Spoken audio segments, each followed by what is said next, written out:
पर तेरा बस ना चल सका। ऐसा कोई शस्त्र ना बना जो कर सकेगा मेरा सामना।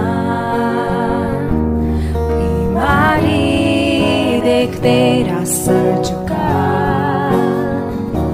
मुझ पर तेरा बस ना चल सका। ऐसा कोई शस्त्र ना बना जो कर सकेगा मेरा सामना। எறும்பி வரும் புயல்களிலே நீரே எந்தன் கண்மலை. பொங்கி வரும் அலைகள் மேலே உம் பாதத்தின் சுவடுகளே. எழும்பி வரும் புயல்களிலே நீரே எந்தன் கண்மலை. பொங்கி வரும் அலைகள் மேலே உம் பாதத்தின் சுவடுகளே.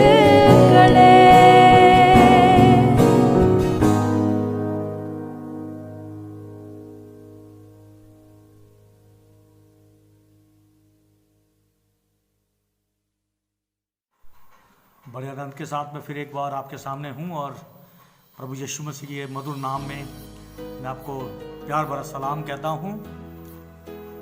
आशा है आप सब प्रभु में आनंदित हैं और एक बार फिर मेरा यह सौभाग्य है कि इवेंजलिस्ट मनीष सल्होत्रा के द्वारा संचालित फेसबुक पेज पर जो लाइव आप मुझे इस मैसेज के साथ देख सकते हैं और मैं आशा करता हूँ कि ये मैसेज आपके लिए बहुत ही आशीष लेके आएगा और एक नया जोश आपके अंदर भरेगा और आप प्रभु की आमद के लिए, जल्द होने वाली आमद के लिए तैयार होंगे और आपकी ज़िंदगी बेदार हो जाएगी। आमीन। परमेश्वर की स्तुति हो। Praise the Lord. परमेश्वर आप सबको आशीष दे। आपको मसीह में प्यार भरा सलाम। परमेश्वर का मैं धन्यवाद देता हूँ एक बार और इस अच्छे समय के लिए जो परमेश्वर ने हमें दिया है।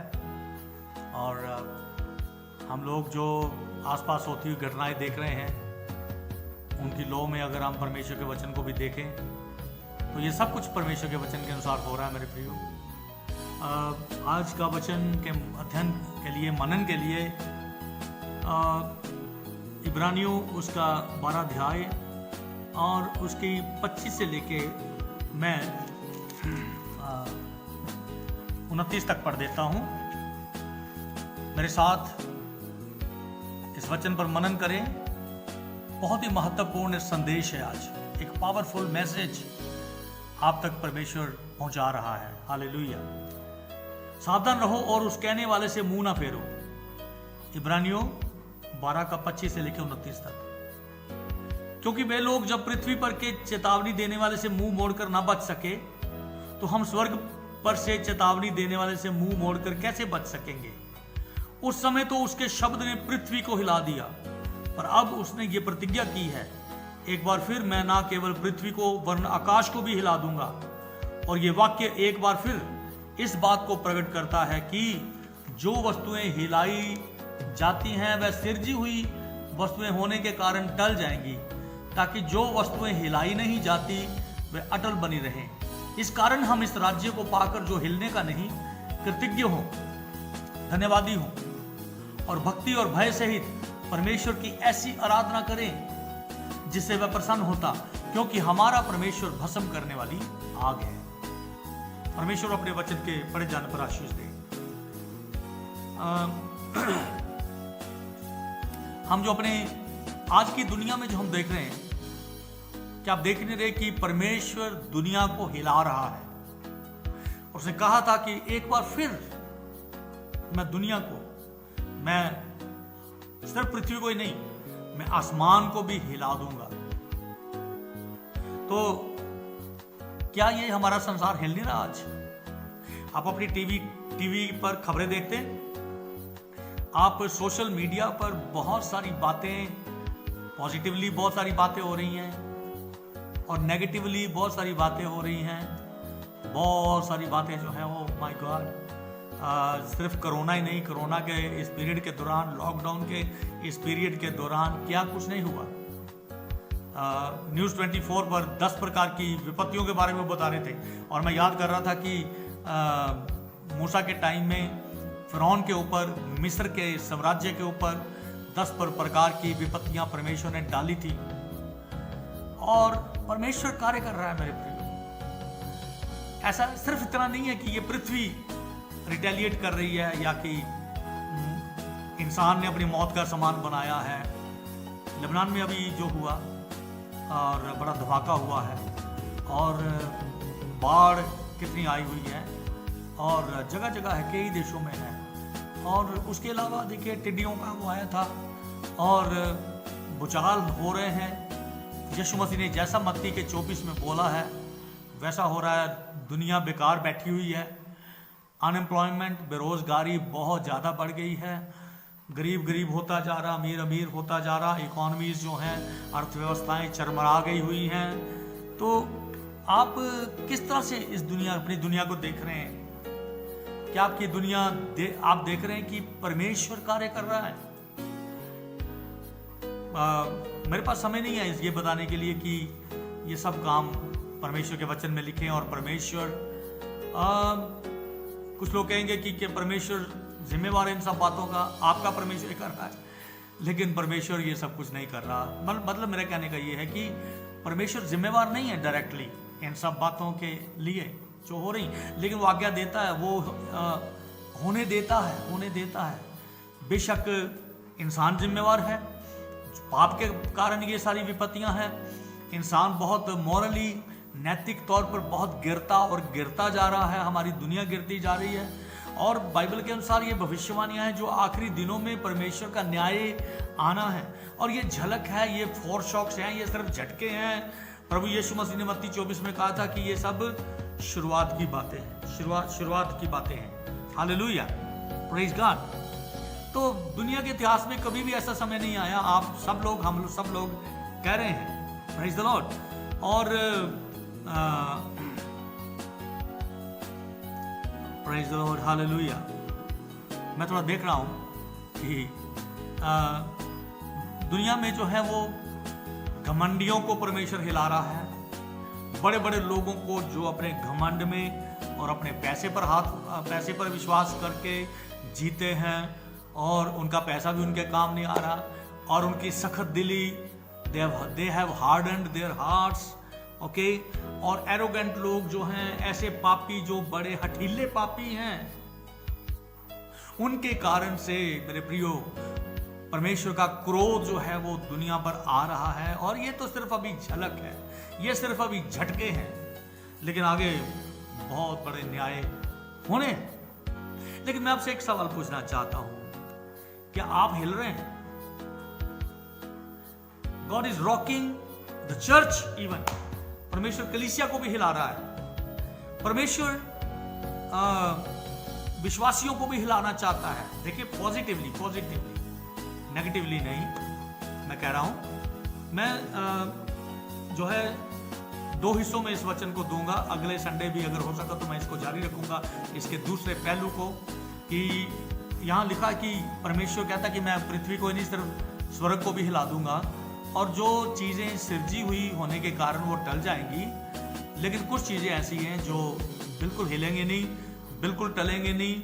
और यहाँ पर एक लिखा है परमेश्वर का राज्य। हम ऐसे राज्य को पाकर, we have received a kingdom, और हैविंग रिसीव्ड दिस किंगडम, इस राज्य को पाकर जो हिलने का नहीं, तो परमेश्वर का राज्य नहीं हिलेगा, एक बात। लेकिन अगले संडे में बताऊंगा आपको और भी कुछ चीजें हैं जो नहीं हिलेंगी, जो सिरजी हुई चीजें नहीं हैं। Praise the Lord. लेकिन इस दुनिया की सिरजी हुई चीज़ें जो हैं वो हिलाई जाएंगी। लेकिन आज मैं सिर्फ अपने इस एपिसोड में, आज के संडे में सिर्फ चर्च के साथ मैं मुखातिब होना चाहता हूं और मैं ये बताना चाहता हूं कि चर्च में लोग क्यों नहीं हिल रहे, विश्वासी लोग क्यों नहीं हिल रहे, कुछ लोग जो हैं वो जिनको परमेश्वर हिलाना चाहता है वो क्यों नहीं हिल रहे मेरे प्रियो, वो क्यों नहीं। आज मैं सिर्फ ये कहना चाहता हूं कि परमेश्वर के लोगों को हिलना चाहिए, हमें हिलना चाहिए, हमें कांपना चाहिए, हमारे अंदर परमेश्वर का डर आ जाना चाहिए, हमें आंख उठाकर देखना चाहिए ये कैसा समय चल रहा है और आगे क्या हो रहा है और होने वाला है। सो परमेश्वर के लोगों को कोई आने वाली घटनाओं से डर नहीं है। ये जो भविष्यवाणी है ये हग्गई उसका 2:6-7 में है और 5वीं वर्ष में वो कहता है कि और तुम मत डरो। 6वीं आयत में वो कहता है क्योंकि सेनाओं का यहोवा ये यूं कहता है कि अब थोड़ी ही देर बाकी है कि मैं आकाश और पृथ्वी और समुद्र और स्थल सबको कंपित करूंगा, मैं हिलाऊंगा और मैं सारी जातियों को कंपाऊंगा और सारी जातियों की मनभावनी वस्तुएं आएंगी।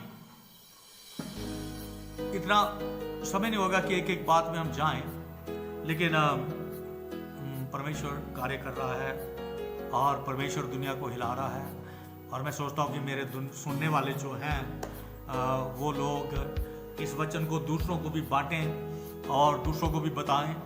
लेकिन परमेश्वर मेरे प्रियो चर्च में भी कुछ कर रहा है। हालेलुया। ये जो लॉकडाउन का टाइम है ये परमेश्वर ने अपनी कलीसिया को दिया है कि अपने मकसद को अपनी कलीसिया में पूरा करे और जब ये लॉकडाउन खत्म हो जाएगा और कलीसिया दोबारा से, हम उम्मीद करते हैं कि जल्दी कलीसिया इकट्ठी होनी शुरू हो, लेकिन एक बड़ा एक रिवाइवल आए, बड़ी एक बेदारी आए। जब बड़ी बड़ी ऐसी कुछ घटनाएं हुई, हमारे एक मित्र बता रहे थे कि 1968 में वियतनाम के साथ एक वॉर थी, एक युद्ध हुआ था अमेरिका का और उस युद्ध के बाद इतना लोग टूट गए थे और वो हिल गए थे और इतने लोगों ने प्रार्थना करनी शुरू की, एक प्रार्थना की बड़ी बेदारी शुरू हो गई और बहुत सारे हिप्पी टाइप के लोग जो हैं उन्होंने तौबा करी और परमेश्वर के पास वो आ गए और परमेश्वर एक बड़ी बेदारी, एक बड़ी जागृति अमेरिका में और आसपास के लोगों में आई। जब 2 टावर्स के ऊपर हमला हुआ था 9/11 हम कहते हैं, उसके बाद भी बड़े लोग हिले थे और लोग चर्चों में आ गए थे, चर्च भर गए थे और लोगों ने प्रार्थना करनी शुरू की थी। मुझे मालूम नहीं कोरोना अब आपके लिए थोड़ा आम बात होती जा रही है, शुरू में आप लोग थोड़े कांपे थे शायद, लेकिन अभी तो आप कह रहे हैं यार हमें दुनिया कह रही है हमें कोरोना के साथ ही जीना सीखना है और आपको मालूम है लॉकडाउन की प्रक्रिया, खुलने की प्रक्रिया जो है वो ढील जो है दी जा रही है और अब लोग जो है वो भूलते जा रहे हैं। तो लेकिन मेरे प्रियो, अगर आप देख रहे हैं कहीं पर आप परमेश्वर का हाथ देख रहे हैं इन सारी घटनाओं के पीछे, तो मैं आपसे एक विनती करता हूं कि आप अपने जीवन में देखें कि परमेश्वर क्या काम कर रहा है, परमेश्वर का काम को देखें, अपनी आत्मिक आंखों को खोलें और मैं ये कह रहा हूं कि आपको हिलना चाहिए, मैं ये कह रहा हूं कि आपको कांपना चाहिए। मैं ये चाहता हूं कि मैं ये देखना चाहता हूं कि आप लोगों की प्रार्थनाएं जागृत हो जाएं, वही ठंडी प्रार्थनाएं, वही देर से उठना और वही सुस्ती, और ये आत्मिक सुस्ती आपके लिए बहुत खतरनाक है और अविश्वास, आपका अविश्वास बहुत खतरनाक है। और इन वचनों पर गौर करें मेरे साथ मिलकर और परमेश्वर के जो ये वचन है इब्रानियों की पत्री, उसमें बहुत सारी चेतावनियां हैं। आप इब्रानियों की पत्री को पढ़िए और इब्रानियों का लेखक जो है अब अपने 12वें चैप्टर में, 13 चैप्टर है इसके, अगला चैप्टर रह गया है, लेकिन इब्रानियों की पत्री मेरी बड़ी एक फेवरेट पत्री है, एक बहुत ही खूबसूरत पत्री है और ये हमारे जोश को उभारती है और हमारे अंगीकार को थामे रहने के लिए हमें इंकरेज करती है और हमें चेतावनी और चेतावनी पर चेतावनी देती है। और यहाँ पर भी वो एक चेतावनी दे रहा है। एक्चुअली मूसा ऊंचे पर गया था और ऊपर वो कह रहा है ये सारी बातें, इसी चैप्टर में, मुझे निर्गमन में जाने की जरूरत नहीं। जब मूसा सीनै पर्वत पर चढ़ गया, निर्गमन उसके 19 अध्याय में, और परमेश्वर ने मूसा को कहा, मूसा से बात की और मूसा के द्वारा इस्राएलियों के साथ बात की, और वो दृश्य बड़ा डरावना था, ऐसा लिखा है। और उसकी ऊपर की 12 की 18 में, तुम तो उस पहाड़ के पास जो छुआ जा सकता था और आग से प्रज्वलित था, और काली घटा और अंधेरा और आंधी के पास और तुरही की ध्वनि और बोलने वाले के ऐसे शब्द के पास नहीं आए जिसके सुनने वालों ने विनती की कि अब हमसे और बातें ना की जाएं, और वो उस आज्ञा को सह न सके कि इस पहाड़ के को आके कोई छुए ना, कोई बंदा ना आए, कोई जानवर भी ना आए। परमेश्वर परम पवित्र परमेश्वर है। पापी इंसान के लिए कुछ बंदिश थी, लेकिन वो जो दृश्य था, और वो काली घटा और गर्जन और वो बादल और वो सब बातें, वो बड़ी डरावनी थी। तो लेकिन हम जो नए नियम की कलीसिया, वो कहता है कि हम बहुत सौभाग्यशाली हैं, और हम ऐसी पहाड़ के पास नहीं आए जो आग से प्रज्वलित था और जिसको देखकर लोग डरते थे। लेकिन अगर हम इतना अनुग्रह हमें मिला प्रभु यीशु मसीह के आने के द्वारा, और हमने उद्धार पाया, और परमेश्वर का प्यार, उसका कितना गहरा प्यार हमारे ऊपर प्रकट हुआ, और हम अगर उसके प्यार को अभी तक भी हमने नहीं पहचाना, और अगर हम उसका वचन पढ़ने में और उसकी आवाज को सुनने में आज भी ढीले हैं, हमारे कानों में खुजली है, और हम लोग सिर्फ अच्छा सुनना चाहते हैं, जो हमारे कानों को अच्छा लगे, तो मेरे ख्याल से हम लोग बहुत अभागे हैं, और परमेश्वर की चेतावनी को हमें लेना है। मेरे प्रियो, परमेश्वर हिला रहा है। उसका पहला थिस्सलुनीकियों और 5:2 वर्ष में लिखा, क्योंकि तुम आप ठीक जानते हो कि जैसा रात को चोर आ जाता है, वैसा ही प्रभु का दिन आने वाला है। और जब लोग कहते होंगे कि कुशल है, सब कुछ ठीक ठाक है, कोई डर नहीं, तभी उन पर एकाएक अचानक क्लेश आ पड़ेगा, विनाश आ पड़ेगा उन पर, जैसे गर्भवती पर पीड़ाएं अचानक आ पड़ती हैं, और वह किसी रीति से नहीं बचेंगे। वो समय अभी आया नहीं है, ये शुरुआत है। मत्ती 24 में प्रभु यीशु मसीह ने कहा, ये शुरुआत है, जहां पर से बहुत सारी आने वाली विपत्तियों के बारे में लिखा है कि मेरे आने के जो चिन्ह होंगे, और जो दुनिया के अंत के जो चिन्ह होंगे, और उन चिन्हों में प्रभु यीशु मसीह ने आने वाली बहुत सारी कठिन ऐसी मुश्किल के समयों के बारे में बताया है। बहुत सारी विपत्तियां दुनिया पर आएंगी। तो हम बार बार सुनते हैं, मत्ती 24, मरकुस 13 और लूका 21 आप पढ़ें। तो जब परमेश्वर जब ये हो रहा है मेरे प्रियो, और ये कोरोना कोई नई बात नहीं, देखिए ये पहले से ही महामारियां आती रही हैं, और हमारी सदी में भी आई हैं, और कई कुछ हुआ है, और इससे भी बदतर जो है चीज़ें आ सकती हैं मेरे प्रियो, इससे भी बदतर चीज़ें आ सकती हैं। संसार को परमेश्वर हिला रहा है। तो परमेश्वर चाहता है कि उसके लोग हिलें।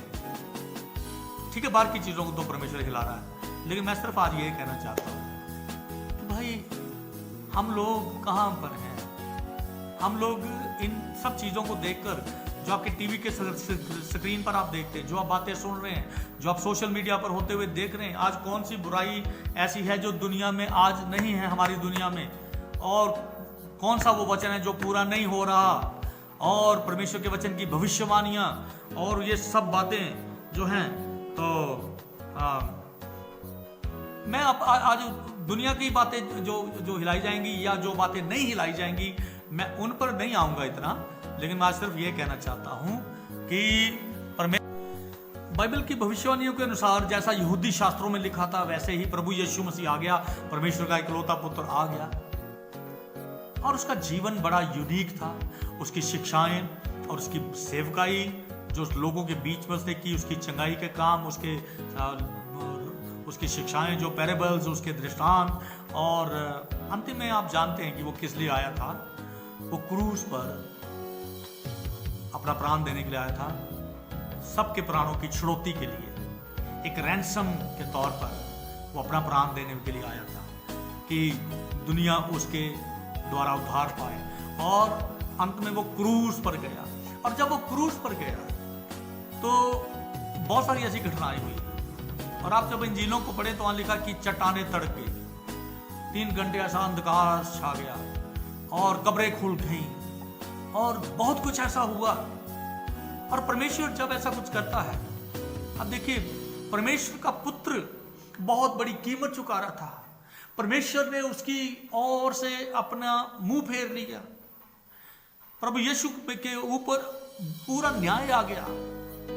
और उसने अपने 7 कथनों में जो क्रूस पर से उसने कहे, एक कथन उसने कहा पूरा हुआ। उसने संसार के उद्धार कर्ता के रूप में सबको उद्धार दे दिया था। और प्रेज द लॉर्ड, जब बहुत कुछ हिला, मंदिर का पर्दा फट गया। इसका सबका बड़ा मीनिंग है। तो बहुत सारे लोग हिले। एक सूबेदार ने, एक सेंचुरियन ने जो पास में खड़ा था, जो देख रहा था ये सारी घटनाएं, उसने कहा ये वाकई ही परमेश्वर का पुत्र था। उसने एक अच्छा अंगीकार किया। बहुत सारे लोग फिर भी नहीं हिले, जो उसके दुश्मन थे। कुछ लोग बड़े उदासीन होते हैं। कुछ लोग जो होते हैं, यार हमें क्या परवाह इससे। उदासीन मतलब होने का, इंडिफरेंट होने का मतलब ये है कि वो कहते हैं हो गया, होना था, बहुत सारे लोग मरते आए, ये भी मर गया, बस ये है वो है।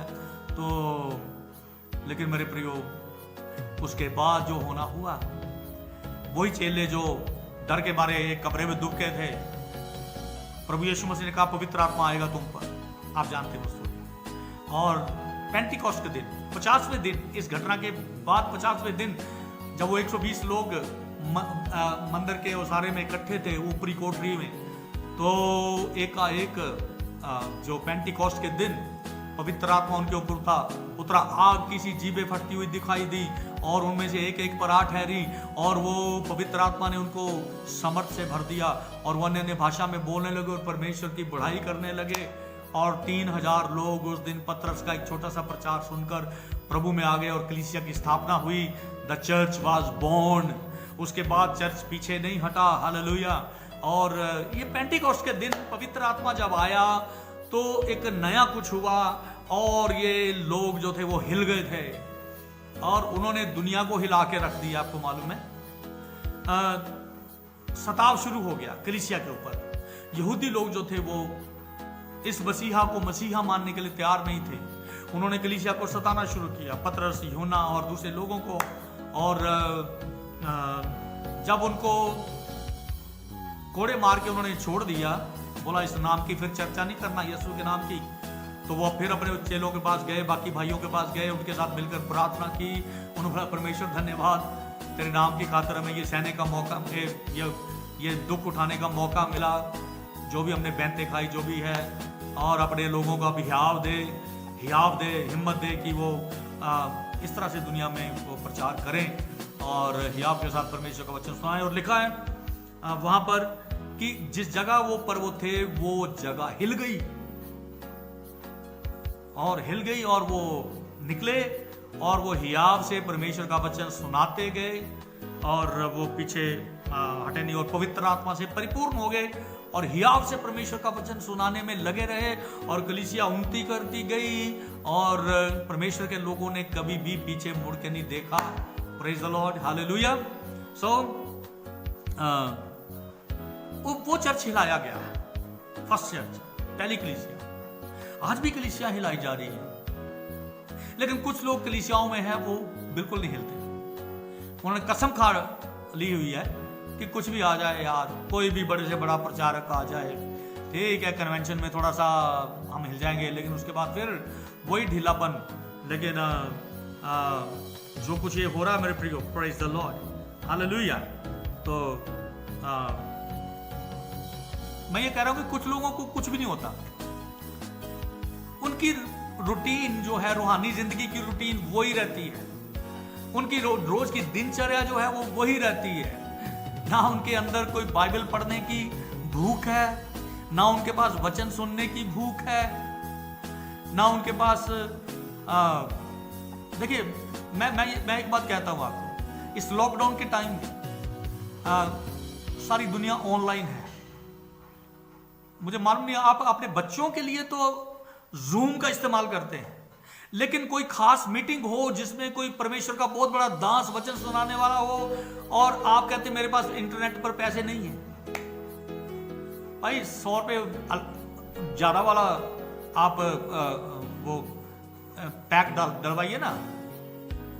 मैं आपको बताने जा रहा हूं कि अगर आप दुनिया के साथ नहीं चलेंगे तो आप बहुत कुछ खो देंगे।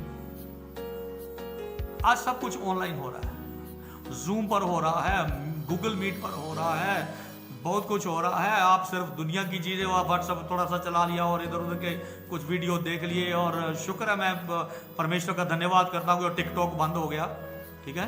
नहीं तो दुनिया जो पागल है इन चीज़ों के बारे में, इन चीज़ों के पीछे, और आप बहुत कुछ करते हैं अपने मोबाइल से, बहुत कुछ करते हैं, लेकिन जहाँ परमेश्वर के वचन के सुनने का बात आती है, जहाँ पर ऑनलाइन होके आप कलीसिया के साथ आपको जुड़ने की बात आती है, तो आप बिल्कुल कोई इंटरेस्ट नहीं दिखाते। और क्या दिनचर्या हमारी, वही ठंडी दुआ और वही जो है सुस्ती, और वचन के पढ़ने में सुस्ती, और कुछ भी आपको नहीं हिलाता।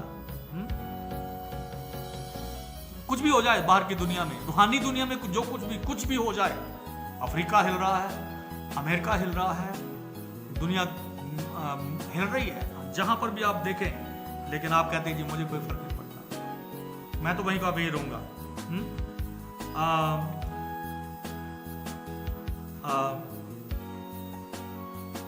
यशाया उसके 66 और उसकी दूसरी आयत में परमेश्वर ऐसा कहता आया है, ऐसे लिखा है कि मैं उसी पर दृष्टि करूंगा, परमेश्वर कहता है मैं उसी पर दृष्टि करूंगा जो दीन और खेदित मन का हो और जो मेरा वचन सुनकर थरथराता हो।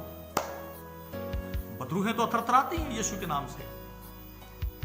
याकूब कहता है, वो कहता तू विश्वास करता है, बड़ा अच्छा करता है, पर ऐसा विश्वास तो बदरूहें भी करती हैं। बदरूहें विश्वास करती हैं कि परमेश्वर है और यीशु मसीह है, और वो यीशु के नाम से कांपती हैं। याकूब की पत्री 2:19 पढ़ लीजिएगा। वो डरती है यीशु मसीह के नाम से, कंप कपाती हैं। लेकिन विश्वासी कई बार, मसीही लोग कई बार, या जो कई लोग जो हैं वो परमेश्वर को सुनते हैं, लेकिन उनके जीवनों में कुछ ऐसा नहीं होता। और ये लोग जो थी पहली कलीसिया, ये 17 अध्याय तक आते आते यरूशलेम और अंताकिया और सामरिया और फिर एशिया माइनर में, जब पौलुस और सिलास पौलुस, सिलास, तीमुथियुस, ये लोग जो प्रभु में आ गए, और इन्होंने ऐसा लिखा है उसके 17वें अध्याय में कि ये लोग यहाँ भी आगे, लोग कहने लगे ये लोग यहाँ भी आगे जिन्होंने संसार को उल्टा पुल्टा कर दिया है। आपको मालूम है, उनको ये कहा, उनको ये उपाधि दी उन्होंने, संसार को उल्टा पुल्टा करने वाले। हालांकि उल्टे लोगों को वो सीधा कर रहे थे, बदरूहें निकल रही थी, शैतान के राज्य की धज्जियां उड़ रही थी, बड़े लोग विश्वास में आ रहे थे, कलीसियाओं की स्थापनाएं हो रही थी, और उन्होंने कहा कि ये जगत को उल्टा पुल्टा करने वाले यहां भी आ गए। Okay, praise the Lord. हम कहते भाई हिल जा, नहीं तो परमेश्वर हिलाएगा, और अगर पॉजिटिवली नहीं हिलेंगे, उसका वचन सुनकर नहीं कपाएंगे, तो परमेश्वर नेगेटिव तरीके से हिलाएगा। मेरा एक भतीजा है, छोटा सा, बड़ा प्यारा, और वो एरी है उसका नाम है, अरविंद, और वो इतना शरारती है, और उसकी शरारतें कई बार हमें बड़ी अच्छी भी लगती हैं, लेकिन कई बार हम बड़े दुखी भी हो जाते हैं। घर के लोग बड़ा दुखी हो जाते हैं, वो कभी बैठता ही नहीं आराम से। तो मैंने कई बार उसको ना, मैंने ऐसे कहा इधर आके, एरी तेरे लिए मैं दुआ करूं, और मैं उस पर हाथ रखता हूं और मैं कहता हूं ये भाई शरारत की आत्मा ना, ये जो तेरे अंदर से ये मैं निकाल रहा हूं, तो मैं कहता हूं यीशु नासरी के नाम से ये शरारत की आत्मा उसमें से निकल जाए। तो वो पता क्या कहता है, वो कहता नहीं निकली, बड़े जोर से कहता है, मैं तो धीरे बोल रहा हूं, और वो कहता यीशु के नाम से ये शरारत की आत्मा उसमें से निकल जाए, और वो कहता नहीं निकली। और वो उसको शरारत करने में मजा आता है, और वो बदलना नहीं चाहता। ठीक है, हम लोग उसके लिए दुआ करते हैं, और बच्चों में शरारत होती है, कई बार लाड प्यार के कारण होती है या कैसे भी हो, लेकिन अब हमारे कई लोग ऐसे हैं, वो नहीं चाहते परमेश्वर के कार्य को देखना, और वो ना ही वो परमेश्वर के आत्मा के द्वारा या कितनी दुआ नहीं करना चाहते कि वो वाकई वो परमेश्वर की आत्मा उनको हिलाए। हालेलुया। हम लोग परमेश्वर के सेवक हैं। आज परमेश्वर चाहे वो बुरी बुरी घटनाएं और बुरी बातों से दुनिया को हिलाए, लेकिन परमेश्वर चाहता है कि उसके वचन को लोग सुनकर थरथराएं और कांपें। और हम प्रभु के दास लोग जो हैं, परमेश्वर की आत्मा से भर के हम लोग कहते हैं कि भाई बदल जा, भाई हिल जा, देख कितनी अच्छी गवाही है, और देख परमेश्वर ने उसकी जिंदगी में कितना अच्छा काम किया है। और भाई नहीं हिलता। बहुत अच्छा प्रचार देखकर प्रभु उसके साथ बात करता है, फिर भी वो अपने दिल को सख्त करता है, कुछ उसके अंदर नहीं होता, वो नहीं हिलता।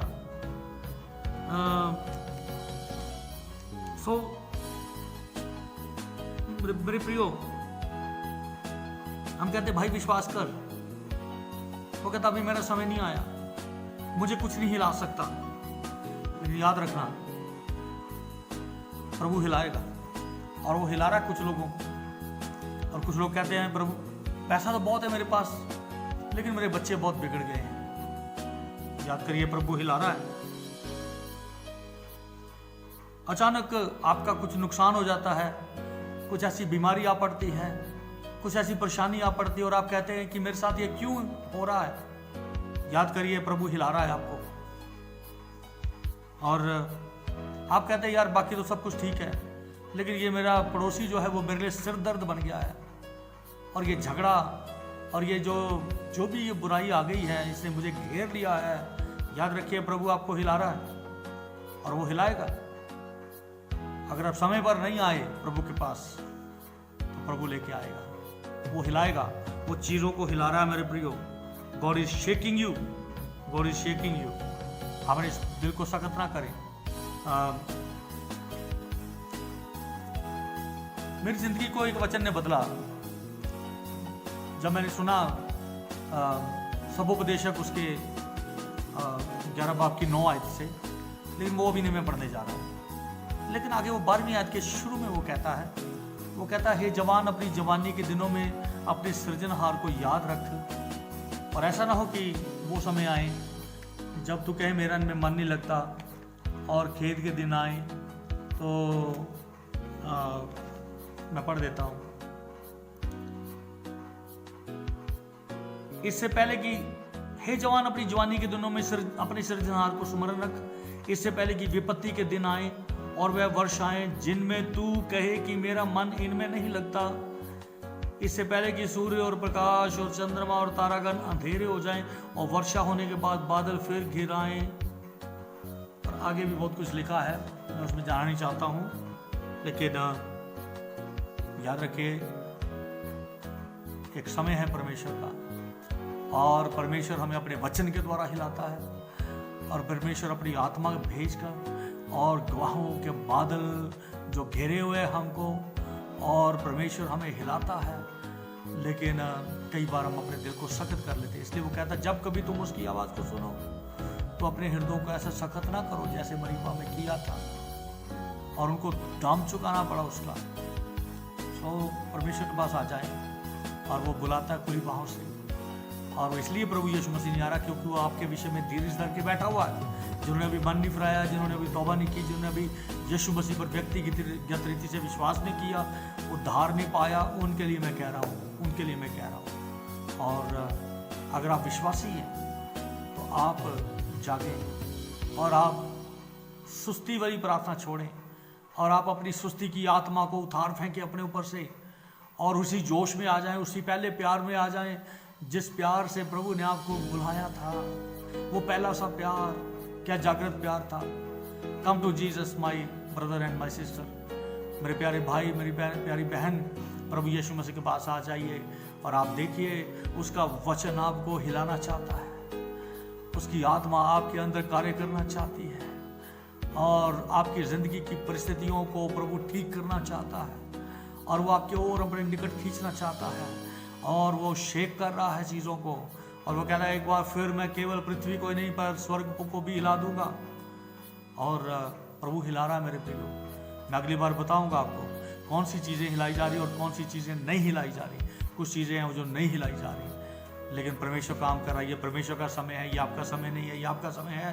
तो केवल ये है कि आप दीन होकर प्रभु के पास आएँ और खेदित मन के साथ आएँ और उसका वचन सुनकर थरथराएँ, उसके वचन का आदर करें, उसकी उपस्थिति का आदर करें, उसने जो कीमत चुकाई है उसका आदर करें, उसके पास आ जाएँ, उसके पास आ जाएँ।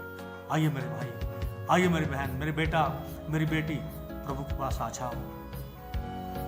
वो बुलाता है खुली बाहों से आपको। Come to Jesus.